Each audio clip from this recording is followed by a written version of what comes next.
Bonjour tout le monde, c'est Pamela, bienvenue sur ma chaîne YouTube. J'espère que vous allez bien. Moi, ça va, mais ça fait un petit moment que j'ai pas fait de vidéo en fait parce que j'ai été très occupée au travail encore une fois. Je pense que j'en avais déjà parlé dans une autre vidéo. En ce moment, on est sur la fin de l'année scolaire ici au Japon. Il nous reste une semaine de cours la semaine qui vient. Et donc évidemment, on doit noter les élèves. Alors noter les élèves, c'est pas tout simplement faire la moyenne de leur score au test, c'est un système qui est beaucoup plus complexe que ça. Je vous en parle pas ici parce que c'est pas très intéressant, c'est pas facile à comprendre non plus, donc ça n'aurait pas d'intérêt pour vous. Mais sachez que c'est difficile, ça prend du temps et en plus de ça, comme vous le savez peut-être, les professeurs ici font absolument tout jusqu'au ménage. Et donc, on doit aussi, bien sûr, imprimer les relevés de notes, imprimer les étiquettes avec l'adresse des parents d'élèves, plier joliment les relevés de notes, les mettre sous enveloppe et poster tout ça. Donc, tout ça, on n'a pas de personnel administratif pour faire ça. Donc, pas mal occupé. On doit aussi préparer la rentrée scolaire, la nouvelle année scolaire qui va débuter début avril. Vous voyez, là, on va finir les cours mi-mars, début avril, on va reprendre. Ça nous laisse 2, 3 semaines de battement pour nous préparer. C'est très, très serré comme agenda. Donc, je suis occupée, fatiguée. Et j'ai pas eu beaucoup le temps de lire, malheureusement, c'est ce qui me chagrine le plus en fait dans tout ça. Néanmoins, il y a quand même 2 livres dont j'aimerais vous parler aujourd'hui, mes 2 dernières lectures. Il était dans ma palle pendant pas mal longtemps celui-là, The Beasting de l'auteur irlandais Paul Murray. Et la suite des aventures du département V avec profanation de Jussi Adler-Olsen.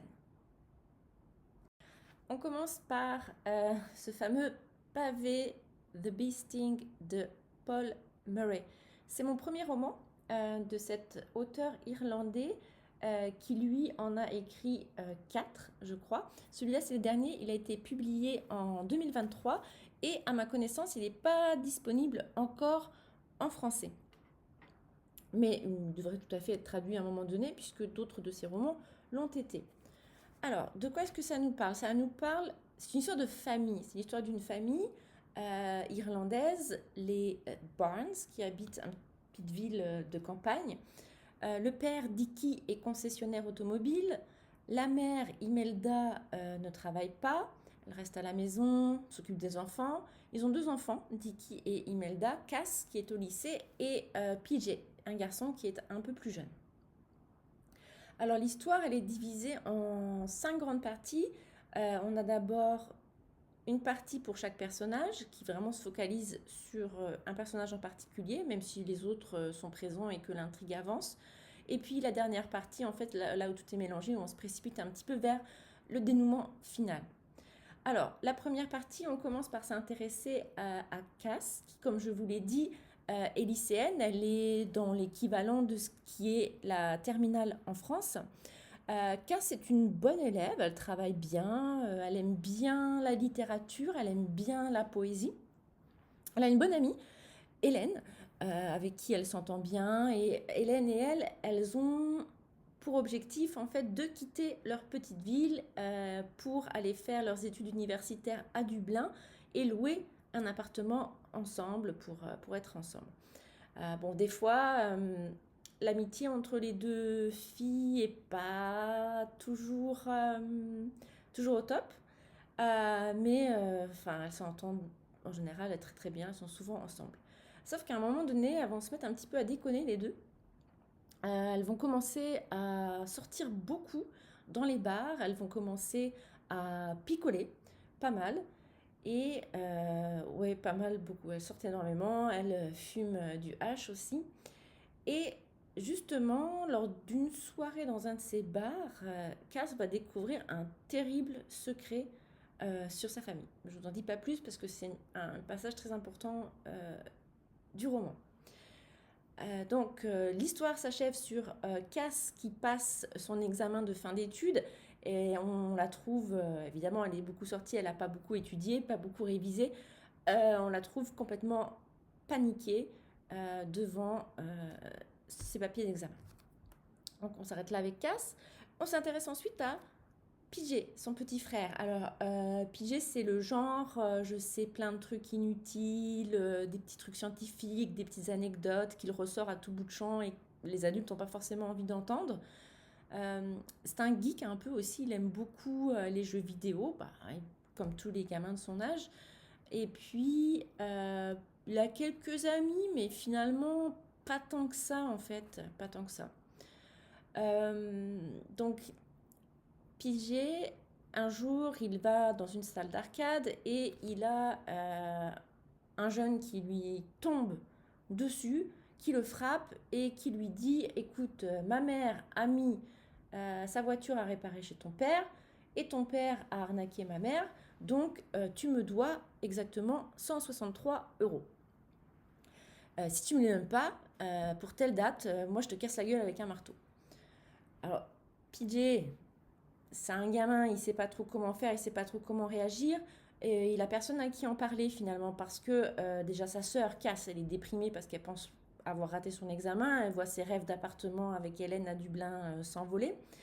Et il peut pas parler à ses parents non plus puisque son père a clairement des problèmes au garage et ses parents n'arrêtent pas de s'engueuler. Pigé, il a peur que ses parents divorcent, donc il veut absolument rien dire.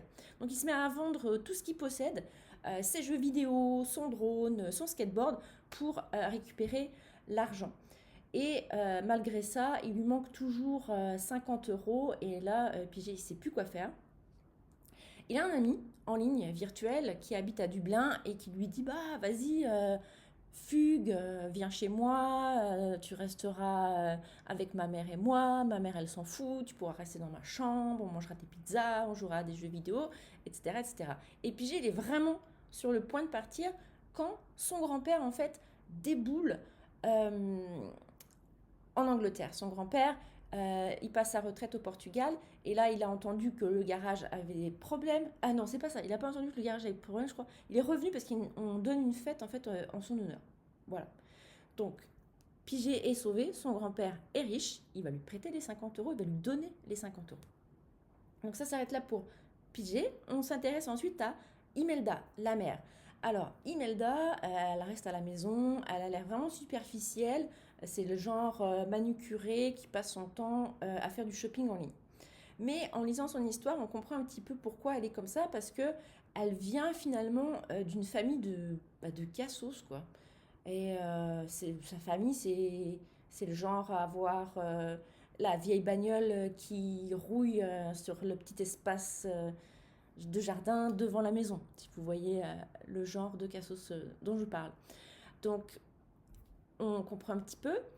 À la soirée qui est donnée en l'honneur du grand-père, à l'hôtel, Imelda repense à son mariage, puisque c'est là qu'elle s'est mariée, elle repense à son mariage avec Dicky, et en repensant à son mariage, elle repense évidemment au jour de son mariage, à ce qui s'est passé avec son père, mais aussi elle repense à son ancien amoureux. Donc elle repense aux raisons aussi pour lesquelles elle a épousé Dicky, dont elle n'était pas particulièrement amoureuse. Ensuite, on s'intéresse à Dicky. Lui, Dicky, on alterne beaucoup entre le passé et le présent, beaucoup plus que pour les autres personnages. Dicky, il est vraiment dans la panade parce qu'il a détourné de l'argent du garage parce qu'il avait un gros problème à régler. Et il y a un trou dans la caisse, en fait, et son père a remis les mains dans le cambouis pour vérifier les comptes. Dicky est persuadé que son père va s'en rendre compte. Donc, il essaye de l'éviter le plus possible et il passe son temps dans les bois derrière chez lui à construire un abri avec une espèce de survivaliste. Voilà. Donc, il construit son abri. Et puis, des fois, il repense un petit peu à sa vie, aux raisons pour lesquelles lui aussi a épousé Imelda alors qu'il ne l'aimait pas. Et il repense à sa vie d'étudiant à Dublin. et il repense aussi à la personne qu'il aimait à ce moment-là. La dernière partie s'intéresse à tous les personnages et puis ça converge jusqu'au dénouement final dramatique. Alors je ne vous en dirai pas plus parce que ça serait dévoiler une trop grosse part de l'intrigue. Alors qu'est-ce que j'ai pensé de ce roman? Figurez-vous que je l'ai beaucoup aimé. Je me suis attachée à chacun des personnages. Ils sont tous très différents, mais ils ont tous quelque chose de très attachant. Ils sont tous seuls, au fond, finalement, dans leur famille. J'ai trouvé cet aspect-là vraiment très, très intéressant. Il y a juste un moment donné, je me suis demandé, je pense que j'en étais à l'histoire de Imelda, je me suis dit, mais où est-ce que l'auteur veut nous emmener en nous racontant comme ça le background de chacun de ces personnages? Parce que c'est vraiment, ça prend du temps. Et je voyais pas vraiment l'intrigue évoluer, non. Je me suis demandé où est-ce qu'il nous amenait en fait. Et puis oui, ça se précipite vers la fin. Alors, le seul petit reproche que j'aurais à faire à ce roman, c'est sa longueur. Je pense qu'il y aurait des passages qui auraient pu être coupés, même si honnêtement, je vois pas lesquels, parce que pour moi, ils ont tous leur importance dans la description des personnages. Mais ouais, c'est quand même, il y a 642 pages. Euh, puis, comme vous pouvez le voir, je vais vous montrer, je vais le comparer avec un poche normal. Oups. C'est pas la même taille en fait, si vous voulez. Il est plus haut ici et il est également un petit peu plus large. Donc c'est pas, c'est pas, c'est long en fait. Voilà, c'est le reproche que j'aurais à faire à ce livre. Je vous le conseille si vous aimez les histoires qui parlent de famille, les histoires qui parlent de secrets de famille et les histoires qui vont plutôt se focaliser sur les personnages plutôt que sur l'intrigue. Le second roman dont j'ai à vous parler aujourd'hui, c'est Profanation de l'auteur danois Jussi Adler-Olsen.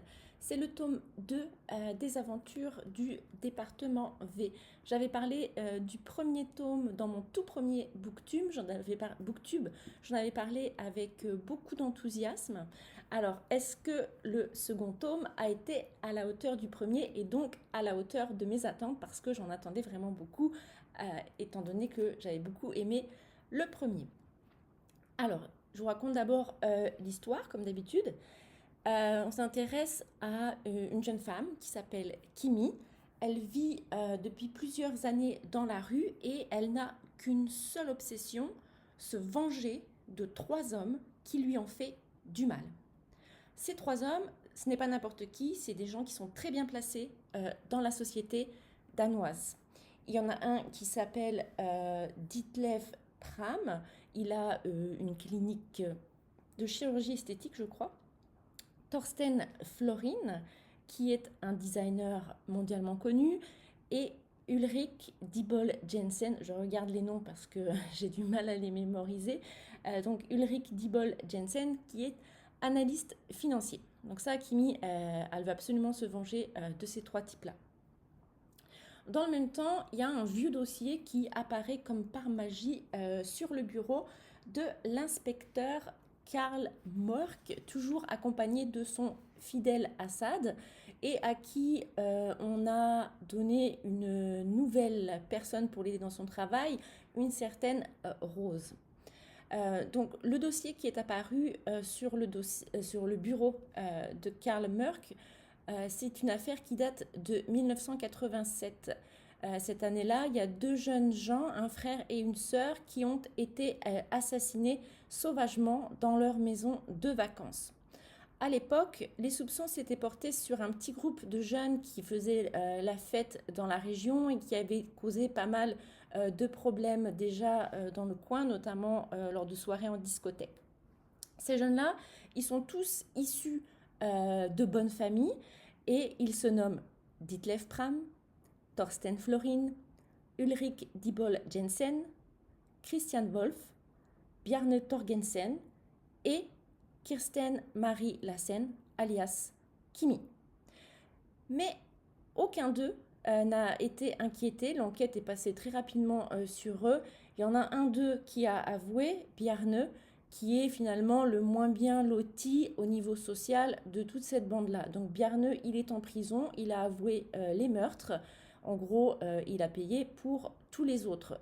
Donc, on sait qu'il s'agit, que cette bande de jeunes, y compris Kimi, qui est maintenant dans la rue, sont les véritables assassins, sont tous en fait complices de ces meurtres. Donc l'inspecteur meurt qui va essayer de savoir un petit peu pourquoi ce dossier est arrivé. Bon, on lui dit c'est une affaire classée, tu n'as pas à t'en occuper, laisse tomber. Et ben, comme il est têtu quand on lui dit laisse tomber, ben, lui qu'est-ce qu'il fait? Il enquête, donc toujours accompagné de son fidèle Assad et avec dans les pattes la nouvelle Rose qui l'apprécie pas tellement, mais qui va se révéler assez efficace aussi. Donc on suit son enquête et en parallèle on suit Kimi qui poursuit son idée de vengeance contre ses anciens amis et on va découvrir au fur et à mesure que l'intrigue se déroule pourquoi est-ce qu'elle leur en veut autant, ce qui lui en fait subir à elle aussi. Alors, qu'est-ce que j'ai pensé de ce deuxième tome? J'étais terriblement déçue par rapport au premier. Alors, j'étais déçue. Pourquoi? Tout simplement parce que pour moi, l'histoire, elle est peu crédible. Il y a aussi beaucoup de violence. Tous ces hommes dont on parle là étaient ultra violents dans leur jeunesse. Ils le sont toujours. Ils sont violents envers les êtres humains, mais aussi envers les animaux, qui n'hésitent pas à tuer dans des parties de chasse vraiment injustes pour l'animal. Donc c'est ça, moi, la violence pour la violence, j'aime pas ça. En plus, j'ai pensé que c'était pas nécessaire d'aller aussi loin, d'avoir des personnages aussi caricaturaux. Je veux bien croire qu'il existe un effet de groupe, surtout quand on est jeune. Quand on est adulte, un peu moins. Enfin, j'espère que l'effet de groupe est un peu moindre. Ça aurait été bien d'avoir des méchants qui soient pas 100% méchants et des personnages un peu plus nuancés en fait au niveau de ce côté-là. Alors, effectivement, avoir une personne complètement barrée, complètement psychopathe, je veux bien le croire, mais 5, ça fait beaucoup quand même, hein. Donc, ouais, j'ai pas été très très enthousiasmée par l'intrigue. Par contre, j'ai trouvé ça toujours extrêmement plaisant de retrouver Karl et Assad. Pardon pour mes cheveux. On en découvre d'ailleurs un petit peu plus au sujet de celui-ci. Quant à Rose, je ne sais pas vraiment trop quoi en penser parce qu'elle n'a pas vraiment démontré tout son potentiel en tant que personnage dans cette histoire.